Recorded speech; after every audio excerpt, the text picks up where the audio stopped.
오늘도 주신 이 귀한 말씀이 우리에게 생명 양식이 되기를 축복합니다. 이 시편 102편은 민족적 순환을 개인의 순환과 동일시하면서 암담한 현실과 고통으로 토로하고 있는 그런 아주 의미심장한 깊은 뜻을 가진 시입니다. 그러나 이 예레미야 선지자의 예언대로 하나님께서 자신의 택한 백성을 회복시켜 주신 줄 믿고 찬양하고 있는 이 시편 기자의 모습을 보게 됩니다. 순환이 있고 암담한 현실이 또 고통이 우리 앞에 닥쳐오지만 그러나 분명한 것은 하나님의 예언대로 하나님의 백성들은 택한 백성들은 회복시켜 주신다고 하는 것. 그 어려운 가운데서도 하나님은 회복시켜 주시고 함께 해 주신다. 그래서 이것을 찬양하고 있다고 하는 사실입니다. 시인이 겪는 고난이 자기 개인의 고난만이 아니라 전체 이스라엘이 겪는 그런 고난으로 이야기를 하고 있는 겁니다. 그래서 이 시의 배경은 바벨론의 포로 시기 때에 약속된 구원을 기다리면서 지어진 그런 시입니다. 그러니까 민족적 고난, 개인적인 고난 합해가지고 가장 어려울 때에 포로로 잡혀가 있을 때에 이렇게 지어진 그런 시입니다. 시인은 이방 포로 가운데 잡혀가서 고통과 괴로움이 극에 달하면서 뜬 눈으로 밤을 새울 때가 많았다 이렇게 고백을 하죠. 거기다가 원수들마저 미칠 듯이 날뛰면서 자존심까지 상하게 만들고 정말 어찌할 바를 모르는 이런 입장 속에 서 있다고 하는 겁니다. 그런데 이때도 시인은 절망하지 않고 하나님께 나아가 기도하며 응답을 받았습니다. 그러면 우리도 고난 중에 어떻게 해야 될까?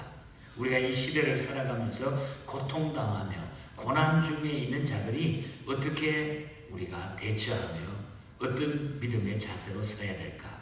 그것이 아마 오늘 이 본 시편에서 중요한 해답을 주고 계십니다. 이 말씀을 우리의 삶 가운데 한번 적용하시기를 바랍니다. 먼저 1절부터 7절 사이를 보면은 하나님께 부르짖어 하나님 앞에 아뢰어야 된다. 아무리 힘들어도 그것을 하나님 앞에 부르짖고 하나님 앞에 알려드려야 된다. 시인은 지금 고통 중에 있습니다. 이때 시인은 하나님께 무엇을 간구하고 있습니까? 1절을 보면은 여호와여 내 기도를 들으시고 나의 부르짖음을 주께 상달하게 해 주시옵소서. 내 기도를 들으시고 내가 지금 이렇게 부르짖는 게 주님께 상달되게 해 주시. 주님께 보고하는 거예요. 다 말씀해 드리는 거죠. 하나님께서 자신의 기도를 들으시고 자신의 기도가 상달되게 해달라고 간구하고 있습니다. 시인은 하나님께서 자신의 간구를 들으실 줄 믿었기 때문에 자신의 사정을 아주 정확하게 그대로 다 아뢰 수 있었다는 거죠. 하나님이 분명히 들으신다는 거죠. 하나님께 간구할 때 믿음이 수반되지 않는다면 하나님을 모욕하는 일이 된다는 것입니다. 그래서 우리가 하나님께 간구할 때 믿음이 반드시 따라가야 돼요. 믿음으로 사는 자, 믿음으로 사는 자. 그러므로 우리는 하나님께 우리의 사정을 아뢰을 때에 믿음을 가지고 응답을 바라면서 기도하시기를 바랍니다. 이런 간절한 기도를 하나님께서 들으시고 응답하시겠다고 예레미야 29장 13절에 보면 말하고 있습니다.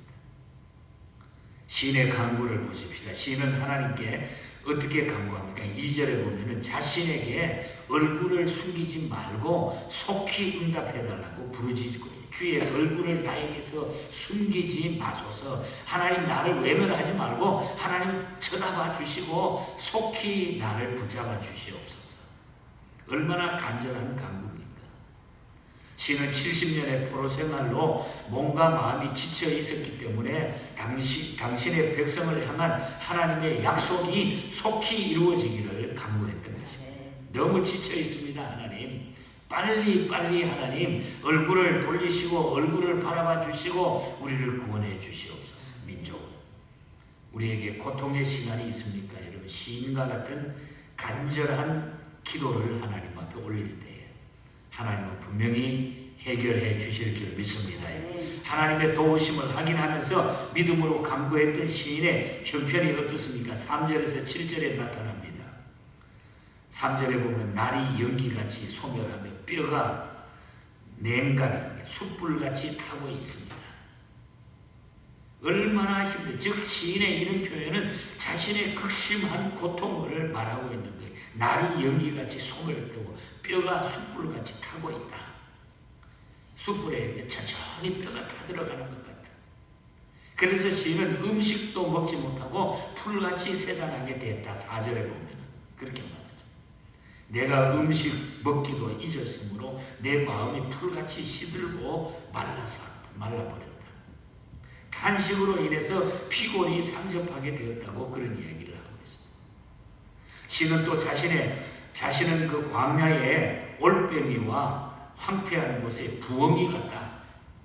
6절에 그렇게 말하고 또 지붕 위에 외로운 참새 같다. 7절에 그렇게 표현하게 되었습니다. 여기서 당아새라고 옛날 성경은 말하는데 이것은 올빼미를 말하죠. 이 올빼미와 부엉이는 우울한 분위기를 느끼게 하는 새입니다. 우울한 분위기를 느끼게 하는 새들. 그리고 참새는 무리 지어 다니는 습성이 있는 새로서 지붕 위에 외로운 참새라고 여기 표현하고 있는 거예요. 항상 이렇게 무리 지어서 다니는데 참새처럼 내가 한 마리의 참새처럼 외롭게 돼버렸습니다. 이렇게 고통과 외로움 가운데 있는 시인은 자기 형편을 하나님 앞에 그대로 하나님 내 모습이 지금 이렇습니다. 하나님 내 간구를 들어주시옵소서 하나님께 부르짖는 거죠. 우리는 절망 가운데 사로잡혀 있을수록 세상을 바라보지 말고 더욱 하나님을 바라보고 그분께 전폭적으로 의지하는 신앙의 자세를 가져야 되는 것입니다. 그래서 우리가 아무리 어려워도 주님을 바라보면 거기에 소망이 있다. 다 헤어나올 길이 있다는 거죠. 하나님께서는 부르짖는 자의 기도를 들으시고 반드시 응답하십니다. 또 하나님의 함께하심을 체험하고 위로함을 반드시 받을 수 있도록 하나님은 우리와 함께 해주신다. 이것이 오늘 시인이 하나님 앞에 아뢰는 그 믿음의 자세예요. 8절부터 11절 사이를 보면은 죄를 자복하고 하나님의 용서를 구해야 된다. 그래서 잘못된 것을 하나님 앞에 다 회개하고 용서를 구하는 이런 신앙의 자세가 나타납니다. 시인은 원수들로 인해서 하루 종일 해방을 받았습니다. 그래서 그는 죄를 음식처럼 먹고 눈물을 음료수처럼 마셨다. 9절에 보면 그러잖아요. 나는 죄를 양식같이 먹으며 나는 눈물 섞인 물을 마셨나이다. 이것은 시인의 큰 슬픔을 나타내는 말입니다. 당시에는 슬픔을 당한 자들이 애곡할 때에 어떻게 했냐면 몸을 쭉 펴고 엎드립니다. 얼굴을 땅에 대는 그런 습관이 있습니다. 우리가 신명기 9장에도 사무엘하 12장에도 13장에도 그래서 이 시인은 원수들의 해방으로 말미암아 이 더러운 먼지와 음식을 함께 먹을 정도로 비참한 처지에 있다. 자기가 땅에 엎드려가지고 얼굴을 땅에 대는 이렇게 비참한 이런 신세가 됐다. 이걸 지금 이야기하고 있는 거죠. 이런 어려운 형편에서 시인은 자신이 당하고 있는 고통의 원인이 내가 이렇게 되는 원인이 하나님의 분과 진노 때문이었다. 하나님 앞에 잘못한 게 있었기 때문이다. 이것을 10절에 이야기하고 있습니다. 하나님의 분노와 진노, 하나님의 분과 진노. 그 시인은 자신이 당하고 있는 모든 재난과 고통이 하나님께서 내리신 징벌이라고 그렇게 생각을 했다는 거죠. 시인과 같은 형편에 처할 때 우리는 단순히 신음만 하고 있어서는 안 된다. 고통을 통해 내가 힘든 그런 모습만 가지고 있어서는 안 되고 하나님께서 징벌하시는 이유는 바른 길을 가도록 하기 위해서 사랑의 채찍인 것을 바라보고 하나님 앞에 엎드려 회개하는 심정이 돼야 된다. 그러므로 하나님의 징계라고 생각이 들 때는 우리 자신을 살펴보고 자신의 죄를 하나님께 철저히 고백하라는 것입니다. 그러면은 하나님께서는 너그럽게 용서해 주신다. 이것이 성경의 약속입니다. 그래서 이 시인은 잘못했습니다. 하나님의 뜻대로 다 살지 못했습니다. 평안할 때 하나님을 잘 섬기지 못했습니다. 이 죄를 자복하고 하나님 앞에 용서를 구하면서 그냥 땅에 엎드려서 비참한 이 모습으로 회개하는 그 모습을 보게 되는 거죠. 12절부터 마지막 28절까지 그 다음 말씀을 보면은 그렇게 이렇게 하면서 하나님 앞에 기도하면서 기도의 응답의 확신을 가졌다는 거죠. 중요한 메시지입니다. 마지막. 그래서 우리는 기도할 때마다 응답의 확신을 가지라는 겁니다. 응답함의 확신을 가지라. 그동안 시인은 하나님을 찬양하면서 시온에 대해 긍휼을 베풀어 달라고 계속 기도했습니다. 그리고 이제 시인은 시온이 회복될 것을 확신했어요. 13절, 14절, 16절 등등. 이제 시온이 회복될 것을, 그리고 곧 하나님께서 시온을 불쌍히 여기셔서 시온을 건설하실 것이고 그 영광 가운데 하나님께서 나타나실 것을 믿었습니다. 하나님의 나라가 회복될 것을 믿었다는 거죠. 또 시인은 열방의 모든 나라의 구원을 위해서 기도했습니다. 15절에 보면 이에 열방이 여호와의 이름을 경외하며 세계 열방이 주의 영광을 경외하리로다. 이에 문나라가 여호와의 이름을 경외하며 이 땅의 모든 왕들이 주의 영광을 경외하리로다. 모든 나라, 모든 민족, 모든 열방, 모든 나라들을 위해서 이제 주의 영광이 드러나리라. 기도하니 이 확신을 가지고 있는 거죠. 이렇게 시인은 시온이 구원을 얻고 열방이 구원을 받을 것을 믿었다는 것입니다. 뿐만 아니라 하나님께서 우리를 감찰하시고 탄식을 들으시며 자유함을 주시는 분으로 19절, 20절 그리고 생명의 주관자가 되심을 23절, 24절 자유함을 주시는 분입니다. 기도하는 자에게는. 그리고 생명의 주관자가 우리 하나님이십니다. 나는 이것을 믿습니다. 믿습니다. 응답을 믿고 있는. 그렇기 때문에 시인은 시온의 국률과 열방의 구원을 위해서 기도한 후에 하나님께서 응답해 주실 것을 확신했다는 거예요.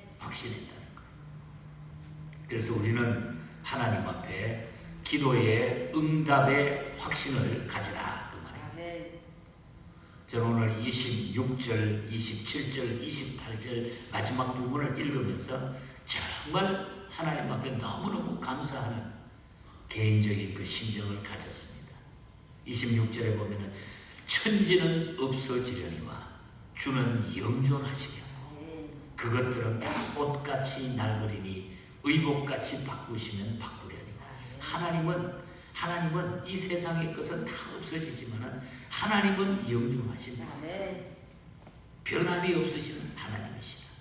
그리고 27절 주는 한결같으시고 주의 연대는 무궁하리로다.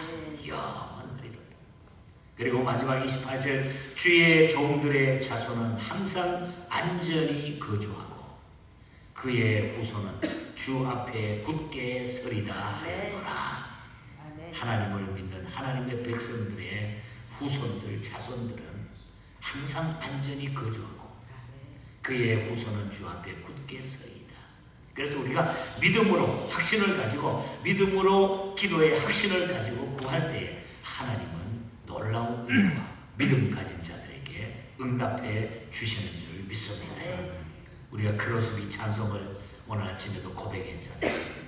434절 믿음으로 사는 자는 하늘 위로 받겠다. 무슨 일을 만나든지 만사형통하리라. 무슨 일을 만나든지 만사형통하리라. 믿음으로 여러분 기도할 때마다 응답의 확신을 가지고 믿음으로 사는 자에게 주시는 그 위로가 충만하시고 어떤 일 가운데서도 여러분들 낙심하지 말고 영원히 무궁하신 영존하시는 그 하나님이 나와 함께 하신다. 나를 붙잡아 주신다. 응답해 주신다. 이 믿음으로 우리 함께 승리하시면서 우리 천국에서도 우리 다 만나는 이런 기쁨의 삶을 사시기를 축복합니다. 하나님 아버지 감사합니다. 감사합니다. 예수 믿고 하나님의 백성이 된 것이 얼마나 감사한지요. 하나님 힘들고 어려울 때 낙심치 말고 그저 하나님 앞에 오늘 시인의 믿음처럼 다 구할 수 있도록 보고할 수 있도록 그리고 그 후에 정말 잘못된 것이 있으면 하나님 앞에 내려놓고 기도하는 것에 응답해 주심을 믿고 이 믿음으로 늘 위로받는 저희들이 되게 하여 주시옵소서. 이 시대가 어떠한 환경 가운데 흘러가더라도 주님을 향한 우리의 믿음은 곳곳이 서게 하시고 변함없게 하여 주시옵소서. 오늘도 우리 성도들 이런 믿음으로 모든 삶 가운데 지켜주시고 승리하게 하여 주시옵소서. 기쁨으로 내 모습 속에 주변의 사람들에게 우리 주님을 증거할 수 있는 삶이 되게 하여 주시옵소서. 거룩하신 예수님 이름으로 기도하옵나이다. 아멘. 하늘에 계신 우리 아버지 이름이